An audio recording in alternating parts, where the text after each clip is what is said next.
आज पापी अजामिल देखुं 88 वर्ष शोचती देखुं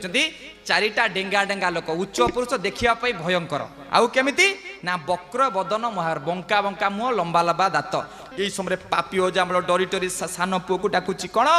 नारायण हठात जिते अजामिल पार्टी नारायण नारायण नाम उच्चारण होती संकीर्तन भाव में गति चली यही समय विष्णुकर दूत मैंने आसी पहुँचीगले विष्णु दूत पहुँची जमदूत कहे भाई तुम किए तुमको तो आम पूर्व देखने तुम किए तुम कौटू आइल ना भाई तुम किए ना आम सब जमदूत गुण माने ना आज जमदूत मैंने कहले कौन दूत मैंने तुम किए आम जानू आम जमदूतर धर्मराज जमदूतर आदेश रही लोक नवापे तुम कहीं आमको निरोध करुच यही कथा शुणी विष्णुदूत मैंने कहते तुम जमकर दूत आदेश रही जे आमको तुम खाली गोटे कथा कौन ना कौन धर्म कौन अधर्म कौन धर्म कौन वेद को छाड़देले आउ जेते धर्म रहा सी सब अधर्म वेद को छाड़देले जेतिके कर्म रहा सब अधर्म